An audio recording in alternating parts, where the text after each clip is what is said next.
Okay, we're looking at systems of equations today, and we define that by what is underlined at the top there. And we're going to use the graphical method first. It's not our best method, but it is one that's workable for us. So I will move this out of the way a little bit. And it's a set of two or more equations, is a system of equations.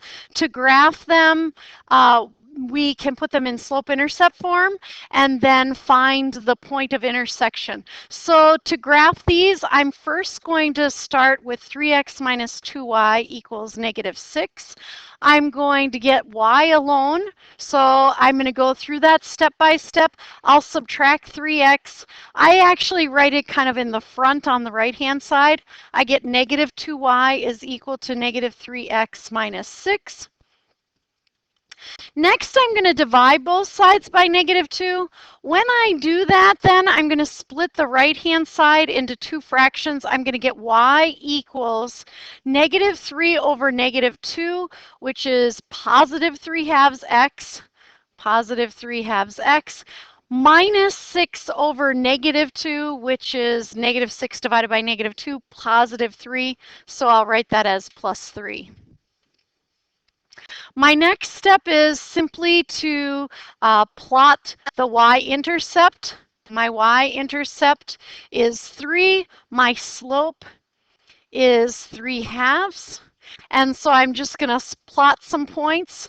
I'll start with the y-intercept, which is 0, 3. And then my slope is 3/2, so I will go up 3 and to the right 2. And actually, I'll do that a couple times just so that when I use the smartboard, it's easy for me to draw in that line. And then I'll also go, if I go -3, down 3, and back 2, that's the same thing. So I'll do that a couple times just to be able to draw my line. Then I'll draw that line in. Just a reminder, you want to be drawing these with a straight edge when you're doing these problems so that you can find the point of intersection. You're going to want to use a piece of grid paper so that you can kind of get all that in there. So there's my first line, and ideally my second line then will intersect that someplace where it's easy to tell what's happening. So my second equation, x plus y equals -2.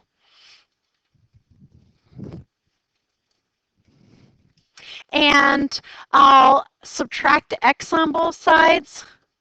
And then I'll get y equals -x minus 2. For this one, my y-intercept is -2. My slope in this case is -1 or -1 over +1. So -1 over 1. When I plot this one, I'm going to start at -2 for my y-intercept. My slope is -1, so I'll go down 1 and to the right 1. So down and right, down and right, down and right. Ooh, and my board is not staying with me there very well.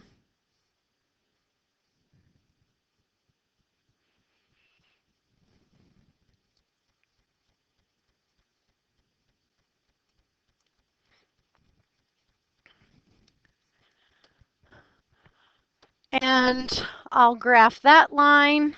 A little bit trickier for me to graph here. I think my board is a little off, but luckily I can kind of figure that out here. And then it appears as though I can see the point of intersection and that it's going to be at a grid point. Again, you want to be making sure you're carefully graphing this as you go. It looks as though this intersects here at this point, which is at -2, 0. And so our point of intersection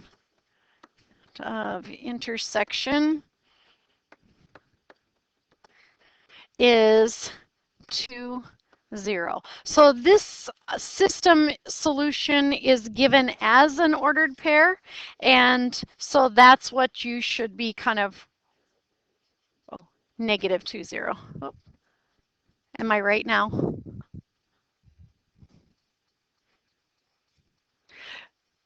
Is it is it because I wrote 2 instead of -2? Okay. And it's just where those two lines intersect. Easy if it's intersecting at a grid point, not as easy if it's not intersecting at a grid point. To check myself, I can put, when I write in yellow, I'll probably get rid of that. I can put that right in here. So if I take 3 times -2 minus 2 times 0, I get -6 minus 0, which is -6. So it works in that one. If I go -2 plus 0, I get -2, which is equal to -2, so it works in that one. And so I can check my work pretty easily in that situation. Any questions about this? Let me just, for those of you who are here in the room, will you give me a head nod if you can get this into slope-intercept form? I'm looking at every single person in the room. Can you put that in slope-intercept form? Okay, and I'm getting yes for that. And then can you graph the line using the slope and the intercept? And then just kind of finding that point of intersection. So that's good if it's going to intersect at a grid point. We have to have other strategies if that's not going to work. So here's our next problem.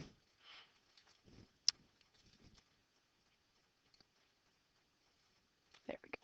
And this one is the substitution method. Sometimes I use this one, but it's not my first favorite method because it works all the time. So that's an advantage over graphing, but it doesn't always work easily every time. So this one is called substitution. You can find the exact solutions, especially if if they're not going to be at a grid point. So the substitution method is to solve one equation for a variable in terms of the other.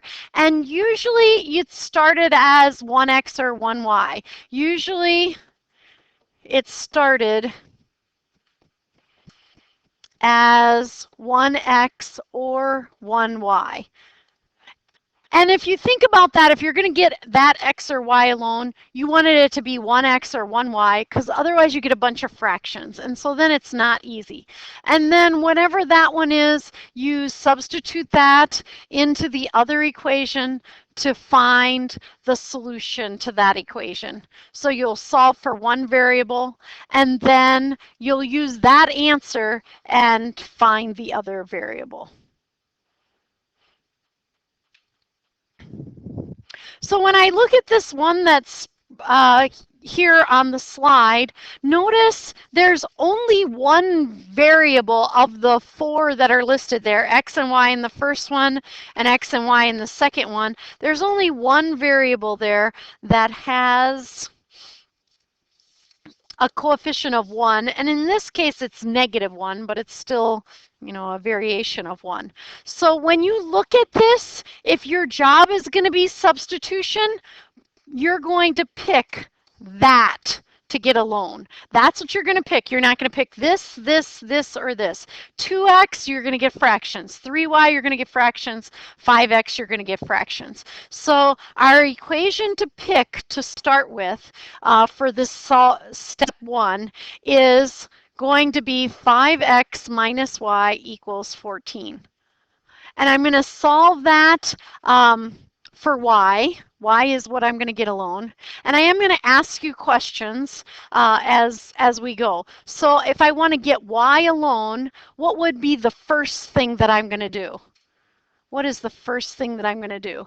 I'm going to subtract 5x. So I'm going to subtract 5x minus 5x, and I'm going to get -y equals -5x plus 14.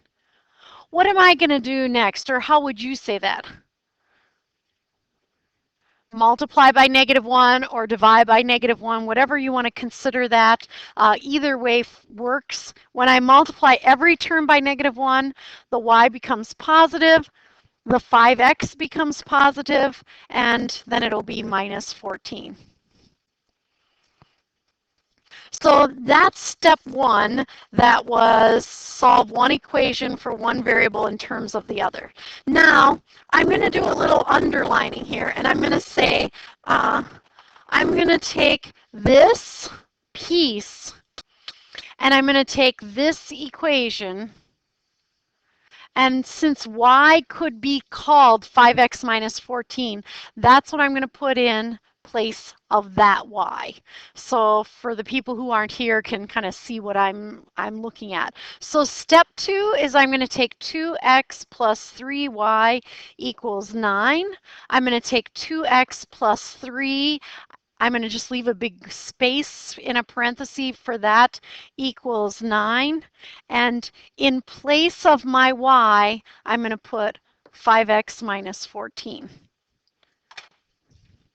Raise your hand right now just a little bit if this seems familiar to you. You've kind of done this before. Okay, and hopefully, you know, compared to the last section, I'm guessing this should be something that's a little more along the lines of what you're very good at.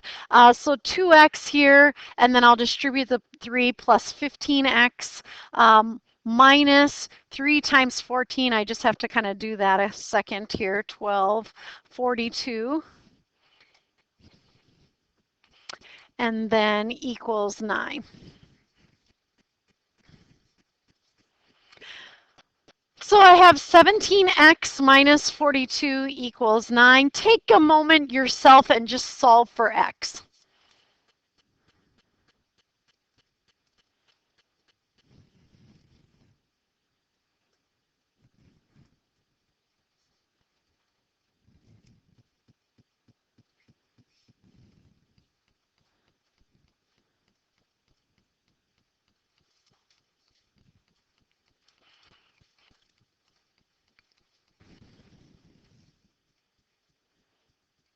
How many people need more time?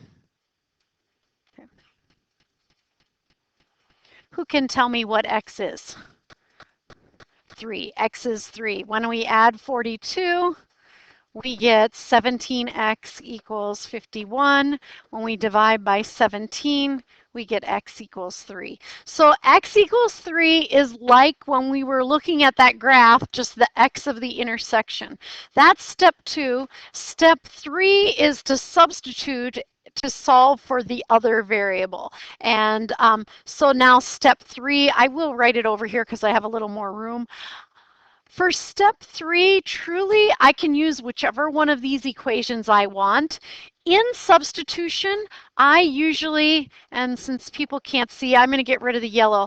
In substitution, since I've already solved that for y, usually I'm going to substitute it in that variation.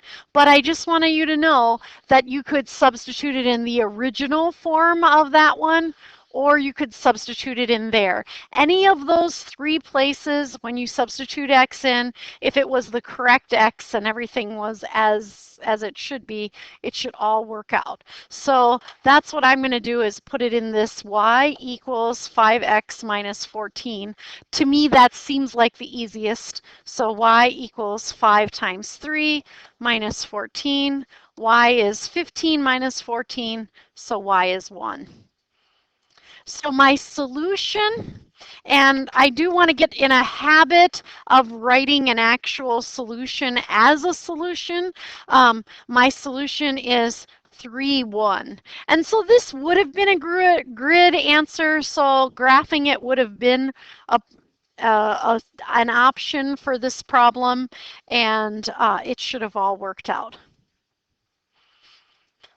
Now, again, for those of you who are here, and we're just kind of answering for the whole class, how many people now remember that method? Do you remember it? Put your hand up so I kind of know you remember that method. Okay, and I'm expecting the other people to as well. The big thing for substitution is we usually want to have something that has a coefficient of 1, because if I got something alone and I have a bunch of fractions, that's not going to make it easier for me.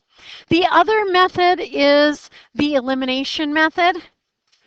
And the elimination method helps us find it It's really my go-to method. I don't have to worry about if it's a grid point. I don't have to, that stickiness of, oh, is it going to work out as, um, is there a variable to solve for and it won't give me a fraction or something like that. So this one, step one, is to multiply one or both equations by a number to result in two equations that contain opposite terms. This is where when you're going to multiply and then when you add the two equations, like either the x's are going to drop out or the y's are going to drop out. Occasionally both will drop out, and we'll talk about that. Step two is to then add the equations, eliminating one variable. If for some reason a variable doesn't eliminate, then go back to step one and start over. Solve the equation that's left, and then again substitute in to solve for the other variable. Here we usually are substituting into an original problem there.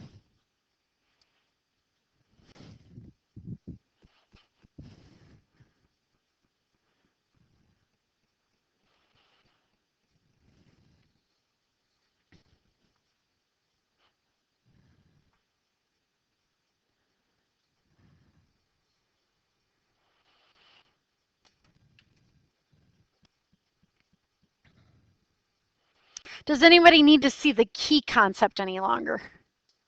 Okay, then I'm going to slide this up a little even extra so that I can just kind of work on it here. For for the people who aren't here, I'm just going to rewrite the problem because this is where I'm going to write on. So I have 5x plus 2y equals 20, 2.5x minus 5y equals negative 25. In this case, you know, I do have decimals in here, but I can handle them. When I look at this, I'm going to say, you know, I'm avoiding the decimals. I don't care about that. Let me just stop a sec here. And of course, which one is it to say? Okay. Oh, yes, I am now. So for this one, I was going to, I just got interrupted a second there. So it'll be interesting if any of you want to go watch this video, like what I said there. So I personally would avoid that. I don't even have to think about it. What I would look at is this, and I would say, oh, you know what? If I multiply the top one by 5, that'll be 10. If I multiply the bottom one by 2, that'll be minus 10. So I'll get a plus 10 and a minus 10. They'll cancel out. My life will be full of happiness because everything's going to work out for me. So that's what I'm going to do. So the way I wanted the original problem there, I'm going to multiply this one by 5, and I'm going to multiply this one by 2. Notice they're already opposites, so I didn't have to multiply by a negative, but if they both were the same sign, I would have to be careful and do that. So on the side here, I'm going to multiply 1.5 times 5. That's 7.5. Well, I'm just, 2.5. I can do that in my head. So I have 7.5x plus 10y equals 100. I'm going to pause a moment because I'm going to tell you, don't do the Janet Jones, don't be this Janet Jones, right? You've all seen those commercials. Don't be this me, where I used to forget all the time to multiply times that number, you know what I mean? So I would write a 20 there. So just, I like to point that out to people because I know I've made that mistake a lot. 2 times 2.5 is 5x, and notice I kind of lined it up so I'm ready to, I might even write that as 5.0. I'm ready to subtract. Minus 10y, I'm happy because those are opposites, equals 2 times negative 25 is negative 50. When I add them, 7.5 x plus 5x is 12.5x. These cancel out, equals 100 minus 50 is 50. 12.5, and actually in my head here, I'm going 12.5 times 2 is 25, so it's 4. Divide by 12.5 on both sides, and x equals 4 for that one. So now I have x in this method. So for this one, step 1 was right here to do this multiplying. Step 2 is to add the equations and solve. Step 3, and I have a little watch out there, I'll just slide that up. Step 3 is to put this in one of those equations, whichever one I want. And now I'm probably going back to one of my originals. Neither one looks wonderful to me. I'll take 1.5x plus 2y equals 20. So 1.5 times 4 plus 2y equals 20. This is 3, 6, I think, plus 2y equals 20. And take a minute and solve for y.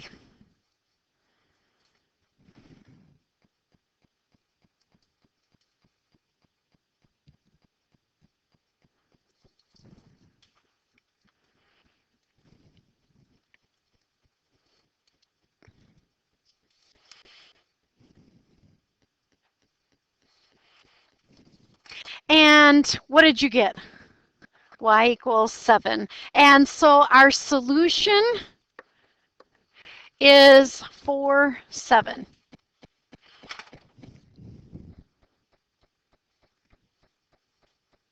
Now, problem number 4, I'm going to actually hold off till Monday because I would say that is probably least likely that you've looked at it. But we are going to go on to the next one because it's just a continuation of this.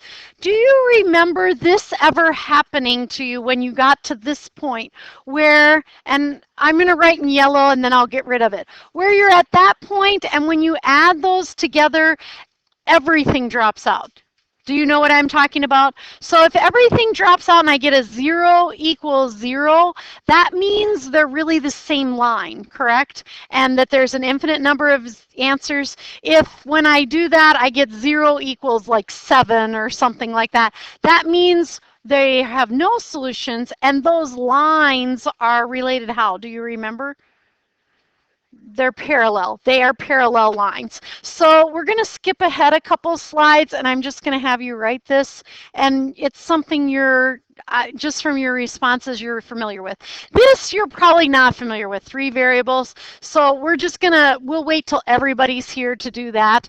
And then we want to kind of just look at this. This consistent and independent and dependent and inconsistent. I'm actually going to start from the right and go that way. I'm not even going to read this slide, but you can look at it.